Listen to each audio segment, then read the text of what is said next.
दोस्तों, ये video book fear not be strong के 8वें chapter education is the master की बुक समरी है। स्वामी जी ने एजुकेशन और पढ़ाई को बहुत ही गहरे और प्रैक्टिकल एंगल से समझाया है। ये वीडियो आपको न केवल आज बल्कि पूरे करियर में मदद करेगा। सबसे पहले मूल तत्व का मतलब समझते हैं। स्ट्रिंग थ्योरी के अनुसार वाइब्रेशन से पैदा हुए सब एटॉमिक पार्टिकल्स और सब एटॉमिक पार्टिकल्स से बने एटम्स और एटम्स से बनी है ये दुनिया। जैसे इस फिजिकल दुनिया का मूल तत्व है वाइब्रेशन, उसी तरह स्वामी जी कहते हैं एजुकेशन का मूल तत्व है कंसंट्रेशन।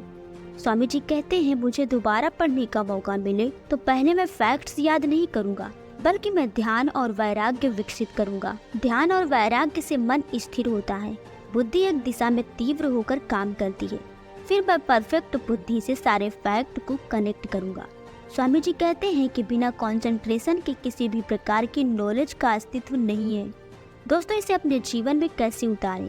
अपने काम को, अपनी पढ़ाई को ट्रेनिंग बनाओ।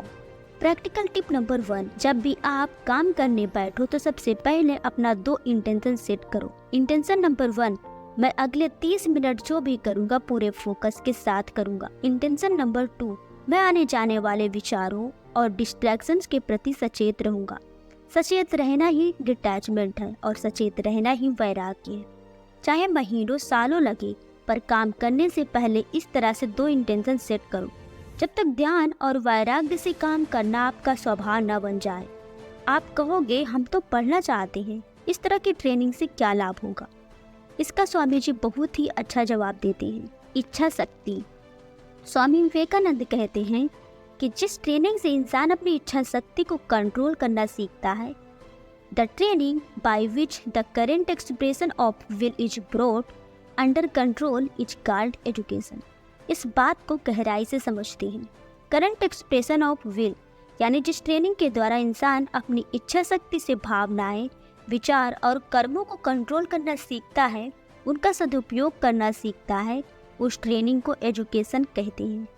बेहतरीन फुटबॉल खेलने के लिए भावनाओं पर काबू करके मन और शरीर को बॉल पर एकाग्र करना है। साइंस पढ़ने के लिए शांत करके बुद्धि को कॉन्सेप्ट पर एकाग्र करना है। दोनों ही ट्रेनिंग से हम इच्छा शक्ति का प्रयोग करना सीखते हैं, इसीलिए दोनों ही एजुकेशन है। प्रैक्टिकल नंबर 2, कुछ भी आधे मन से ना करो। खुद को बार बार याद दिलाओ, पूरी लाइफ ट्रेनिंग का हिस्सा है। मैं जो भी कर रहा हूँ, मैं अपने विचारों, शब्दों और शरीर को कंट्रोल करना सीख रहा हूँ। मैं इच्छा और ध्यान की शक्ति विकसित कर रहा हूँ। इच्छा शक्ति विकसित करने से क्या होगा? Manifestation of intelligence. कैसे साइंटिस्ट आविष्कार करते हैं, कैसे स्पोर्ट्समैन फ्लो स्टेट में आकर गजब का खेल खेलते हैं, कैसे कुछ डॉक्टर मरीज को देखते ही बीमारियां समझ जाते हैं। स्वामी जी कहते हैं education is the manifestation of perfection already present in man. इच्छा शक्ति के प्रयोग से जब भावनाएं, विचार और कर्म एकाग्र हो जाते हैं तो अंदर विराजमान शक्ति कई रूपों में प्रकट हो जाती है।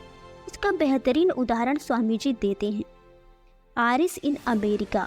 स्वामी जी जब न्यूयॉर्क में थे तब काम की तलाश में कई लोग आयरलैंड से अमेरिका आ रहे थे। आयरलैंड में पिछले कई सालों से फसलें बर्बाद हो रही थी। उस समय पूरे आयरलैंड में अकाल की स्थिति थी। स्वामी जी कहते हैं कि मैं आयरलैंड से आए बेहाल शरणार्थियों को देखा करता था। काम की तलाश में ये आरिस अमेरिका आए थे। न इनके पास पैसे थे, न शरीर ढकने के लिए कपड़े। इनके चेहरे पर निराशा, आंखों में चिंता और चाल में विवशता थी।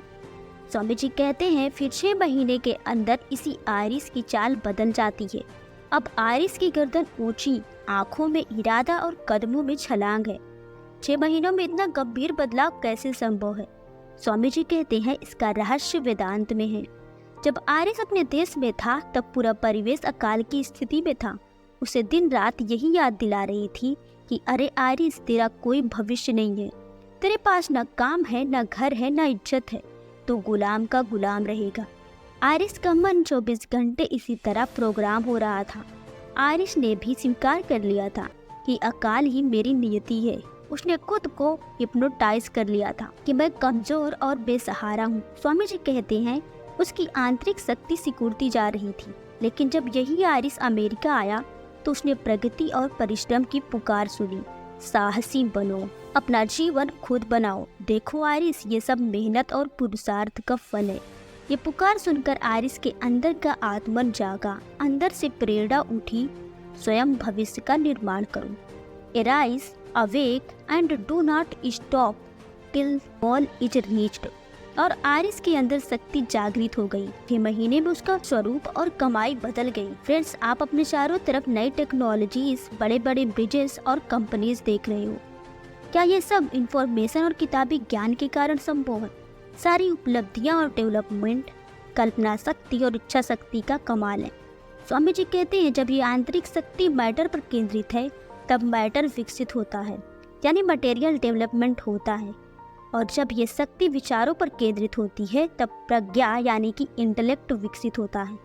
स्वामी जी कहते हैं कि सचेत रहने से इंटेलेक्ट या प्रज्ञा भी विकसित की जा सकती है। Learning to control the mind through discrimination stimulates thoughts.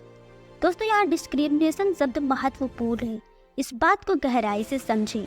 जब आप विचारों के प्रकट होने पर सचेत हो जाते हैं कि मैं कहीं जा रहा हूँ, और आप ये अंतर करने लगते हैं कि ये केवल विचार है, मैं सिर्फ इसे देख रहा हूँ, मैं इससे अलग हूँ।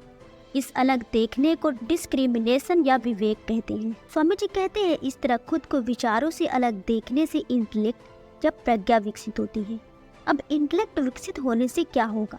इंटेलेक्ट विकसित होने से आप हर प्रकार के भावनाओं को, विचारों को नई दिशा देकर इनकी शक्ति प्रयोग कर सकते हैं। एग्जाम्पल के लिए, जिसमें हाई इंटेलेक्ट होता है, ये भावनाओं में नहीं बहती, कहानियों में से फैक्ट छानकर नियमों को ध्यान में रखकर निर्णय लेते हैं।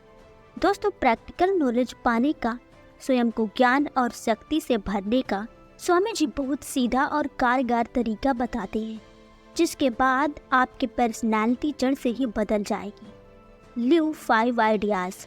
स्वामी जी कहते हैं, आपको प्रैक्टिकल नॉलेज पाने के लिए कहीं बाहर जाने की जरूरत नहीं है। कोई भी शक्ति देने वाले 5 आइडियाज पकड़ो। आइडिया नंबर 1, मैं और सोर्स एक हैं, यानी मैं और सक्सेस एक हैं। दूसरा आइडिया, मैं जो यकीन करता हूँ, बार बार सोचता हूँ, मैं वो कर सकता हूँ। तीसरा आइडिया, हर प्रॉब्लम शांत मन से सॉल्व हो सकती है। चौथा idea, persistence is real power. और पांचवा आइडिया, फेलियर जैसा कुछ भी नहीं होता। स्वामी जी कहते हैं, ऐसे 5 आइडियाज अपने जीवन में उतार लो, इन्हें अपने कर्म और वचन से बांध लो। ऐसा करने से आपके पास कई लाइब्रेरी से ज़्यादा नॉलेज पैदा हो जाएंगी। आपका कई गुना कॉन्फिडेंस बढ़ जाएगा, आपकी पर्सनालिटी बदल जाएगी। ऐसा क्यों होगा? क्योंकि नॉलेज असल में डायनेमिक एनर्जी है, वो केवल इंफॉर्मेशन नहीं है। आपकी इच्छा और ध्यान शक्ति जागृत होने से आपके अंदर बैठी नॉलेज भी डायनेमिक हो जाती है, यानी जागृत हो जाती है। अगर आपको पता करना है आप कितने एजुकेटेड हैं तो बहुत आसान है। स्वामी जी कहते हैं कि आपको अनचाहे विचार और अनचाही बातें जितना परेशान करती हैं, आप उतने ही एजुकेटेड हैं। आप खुद पर कितना विश्वास करते हैं, खुद के शब्दों का कितना सम्मान करते हैं, आप उतने एजुकेटेड हैं। A true educated mind is characterized by freedom, self-confidence and self-respect. बुरे विचारों से मुक्ति आत्मविश्वास और आत्मसम्मान देती है। दोस्तों, इस वीडियो की पूरी समरी यहाँ पर समझते हैं। जब हम अपनी इच्छा शक्ति का उपयोग करना सीखते हैं तो हम इस पर नियंत्रण हासिल करते हैं, तब सारे रास्ते अपने आप खुलने लगते हैं। असल में यही एजुकेशन का लक्ष्य है। इसीलिए कंसंट्रेशन को अपनी पढ़ाई का मूल आधार बनाओ। प्रैक्टिकल टिप, जब भी आप काम करने बैठो तो सबसे पहले 2 इंटेंशन सेट करो। पहला, मैं अगले 30 मिनट जो भी करूँगा पूरे ध्यान के साथ करूँगा। दूसरा, मैं आने जाने वाले विचारों को डिस्ट्रैक्शन के प्रति सचेत रखूँगा। प्रैक्टिकल नंबर 2, पहला, कुछ भी आधे मन से मत करो, बार बार याद दिलाओ, पूरा जीवन ट्रेनिंग का हिस्सा है। दूसरा, इच्छा शक्ति विकसित करो। एजुकेशन वो ट्रेनिंग है जिससे आप इच्छा शक्ति का प्रयोग करना सीख सकते हैं। तीसरा, इच्छा शक्ति से ध्यान और ध्यान से इंटेलिजेंस। इच्छा शक्ति से मन शांत होता है और आंतरिक शक्ति कई रूपों में प्रकट हो जाती है। चौथा, जब आप अपने विचारों के प्रकट होने पर ही सचेत होते हो, इसको खुद से अलग देखते हो, तो इंटेलेक्ट भी विकसित होता है। 5 बातें याद रखो। Live 5 ideas. कोई भी 5 आइडियाज लेकर अपनी लाइफ में उसे पूरी तरह लागू करना या जीना शुरू कर दो। आपके पास कई लाइब्रेरीज से ज्यादा नॉलेज इकट्ठा हो जाएगी, क्योंकि असल नॉलेज प्रैक्टिकल होती है, जो जीवन में रची और बसी होती है, जो लाइफ में असल में लागू होती है। दोस्तों, अगर आपको ये वीडियो पसंद आई तो वीडियो को लाइक और चैनल को सब्सक्राइब जरूर करें। Thanks for watching the video.